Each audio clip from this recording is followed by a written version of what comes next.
Good morning, everyone. My name is Mariah Vance, and I'm a first year here at Lone Star Honors Kingwood. And like Dr. Nicholson said, today I'll be talking about faith in frames, exploring religious belief and behavior in the Spongebob Squarepants cartoon. So I want you guys to take a look at this picture. This is me sometime in like 2008, but what I want to focus on is my shirt, specifically the yellow sponge depicted on it from the famous cartoon Spongebob Squarepants, which has over 100 million viewers per quarter, and has earned the hearts of adults and children alike, especially in America. But all over the world, children watch silly cartoons on the TV. But what if these cartoons aren't so silly? What if hidden in these pineapples under the sea, there are other implications that are at play? And that's what led me to my research question. How does the SpongeBob SquarePants episode Club SpongeBob illustrate psychological aspects of faith, conformity, and punishment in religion? And this is the vehicle we'll be looking at this morning. It's episode 2 of season 3 titled Club SpongeBob, and it was released in 2002. So to analyze this vehicle, I used two main books, one being Big Gods by Arner and Zion, and the other one being A Little History of Religion by Richard Holloway. And I also utilized 3 case studies. One was the Stanford Prison Experiment, the other being Milgram's Obedience Study, and lastly, I used the Mean Gods Make Good People Study. So first, getting into the Milgram's Obedience Study, it was performed in 1961 by Dr. Stanley Milgram at Yale University, and he wanted to understand how far people would go in obeying an authority figure, even if that meant harming another person. And so what he did was have his subjects deliver shocks to a student every time they would get an answer wrong. And Stanley Milgram would provide these verbal probes where he told them to continue to increase the voltage every time the student would answer incorrectly. The twist of this experiment is that the student was actually an actor pretending to receive the shocks. And the results of this were that people were surprisingly compliant in following orders. 65% of Milgram's participants delivered a shock that they thought would be deadly to the student. It also represents this agentic state, which Milgram states, and it's kind of when somebody removes themselves from their person and becomes more of an instrument for the authority figure. So like in this experiment, Milgram's subject would be the instrument of Milgram to deliver these shocks to the student. Lastly, it shows that people are surprisingly complacent in the pain of others when it comes to obeying these authority figures. Next up is the ethical disaster of the Stanford Prison Experiment. It was performed in 1971 by Dr. Philip Zimbardo, and he wanted to understand how people conform to roles in a prison environment. And the results showed that people were very quick to conform to their assigned roles. The men assigned as prisoners became more abusive and dominating, whereas the men as guards became more abusive and dominating, whereas the men who were assigned as prisoners became more submissive and passive. And this passivity is very notable, as though these men were all students in real life, the men assigned as prisoners became more, they would yield to the men assigned as guards. Lastly, we had to take into account the situational factors of the Stanford Prison Experiment, as these men were locked in the Stanford basement for up to 6 days, which caused that quick succession of conformity. Lastly, we have the Mean Gods Make Good People Study by Dr. Arner and Zion and Dr. Azim Sheriff in 2011. And what they did was try to understand punishing agents and how they predict more honest behavior. What they did was take a poll for their subjects and ask them whether they thought God was more punitive or more forgiving. And then they gave them a quiz that had a cheating mechanism. The results showed, as you can see on the chart, that the people that thought that God was more punitive tended to cheat much less than the people that thought that God was more compassionate. So what the heck does all this have to do with SpongeBob? Let me give you a little bit of background. SpongeBob was released in 1999 and is still running until present day, and it was written and directed by this man, Steven Hillenburg. It first started as a comic at the Marine Institute in Orange County, California, and he used it as a vehicle to teach his students about marine biology. He later went on to go to school at Cal Arts, and then he worked at Nickelodeon, and that's where we got the show we love today, SpongeBob. So, for this episode, let me give you guys a short synopsis. The episode starts with SpongeBob and Patrick up in a treehouse, and they're yelling down at Squidward, "You cannot fit in." And Squidward takes this as a challenge. He climbs into the treehouse only to find that physically he couldn't fit in, and SpongeBob and Patrick had been stuck up there for weeks. And this is when he learns about their club. Not wanting to take any part in this, he tries to climb down, though in his effort, he flings the trio into the middle of the forest. Squidward at first panics. He runs around and tries to escape, but he keeps finding himself back at this camp.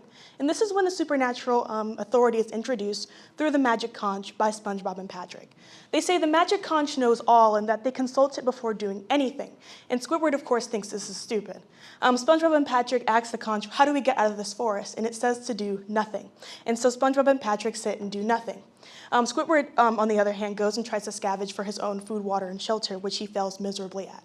And this is when we see the first kind of miracle in the show, where a plane carrying picnic supplies drops food, water, and shelter overhead onto the trio. And of course, Spongebob and Patrick attribute this to the magic conch. They even proclaim, all hail the magic conch. And of course, Squidward wants to take part in this, though Spongebob and Patrick forces him to consult the magic shell, which tells him he cannot eat, in turn starving him. The episode ends with an explorer coming in and telling the group that the magic conch has led me to you guys to save you from this forest. And once the explorer asks, how do I get these people out of the forest, it says to do nothing. And once again, we see Spongebob and Patrick comply to this, but this time Squidward as well, proclaiming all hail the magic conch. So, going into faith, this episode does a really good job in separating the believers from the non-believers, Squidward being a non-believer and Spongebob and Patrick being the believers.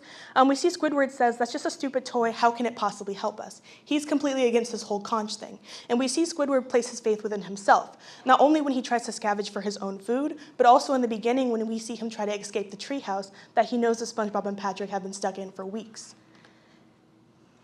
For faith, of course, Spongebob and Patrick put it inside the magic conch on the external. They say, Squidward, we must never question the wisdom of the magic conch. They have this kind of blind faith in this authority figure. Going into punishment, primarily punishment is seen between the relationship of the magic conch and Squidward.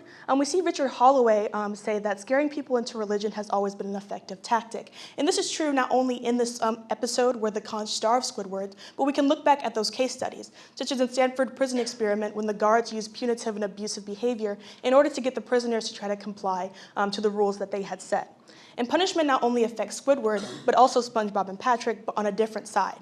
Richard Holloway says that, so hell was agony for the damned and bliss for the redeemed. And what he's saying in this quote is that the people who are exhibiting the correct behavior, when they see people exhibiting the bad behavior be punished, they take more pride and they like their gift more when they're exhibiting the correct behavior.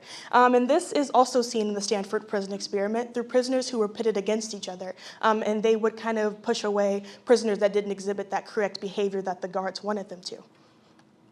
This feeds into their conformity as well, as Spongebob and Patrick's following of the magic conch kind of grows arms and legs as they begin to physically take food away from Squidward, and they kind of entering this agentic state like we saw earlier in the Milgram experiment, and they're moving from being Squidward's friends who love him and care about him into being this instrument of the magic conch to comply to its orders. And we see this conformity as well in the Stanford prison experiment, with some guards being more abusive than others, though those non-abusive guards still allowed the extreme punishment of these prisoners from their peers. Moving into the conformity on Squidward's end, we see that passivity exhibited in the Stanford prison experiment with Squidward as he begins to conform to these kind of ritualistic activities that Spongebob and Patrick do. And we also see him exhibit behavior pulled from the Mean Gods Make Good People study, as now he sees the conch as a more punitive and abusive figure, which causes him to exhibit the correct behavior. So in all, in Squidward, we can see the passivity represented in the Stanford prison experiment through the prisoners, and also that exhibiting good behavior due to these punishing agents, such as in the Mean Gods Make Good People study. With SpongeBob and Patrick, they also exhibit that passivity, but on the flip side, being more passive to Squidward's punishment. And we also see them obey this conch authority, exhibiting the correct behavior. And lastly, they exhibit this agentic state like we saw in Milgram's obedience study. So why SpongeBob, or why children's shows at all? Well, SpongeBob has a unique vehicle that it uses, as though these characters have human emotions and some human lifestyle choices, they are visibly still fish. And this provides a disconnect for the viewer and allows the content in the show to be more digestible and palatable. SpongeBob also does not have a religious system. We can see on the board there is Neptune, of course, but he's seen as more of a monarch than a godly figure. And for cartoons in general, we can look back to Steven Hillenburg's entire purpose for creating SpongeBob. He wanted a unique and fun vehicle for his students at the Marine Institute to learn about marine lifestyle. And these kind of unique vehicles can be applied interdisciplinary. We also have a parallel relationship with cartoons. As we project our worlds into these fantasy worlds, we're in turn projecting our worlds back to us. And it provides kind of a mirror where we can understand how we react as a society. So looking forward, we can look at how do adult cartoons match up to children's cartoons. Children's cartoons tend to use more innuendos and hidden jokes, whereas adult cartoons tend to have a more outwardly expression in their satire. And we can look at how the audiences both absorb the information from these two. These are my sources. Thank you.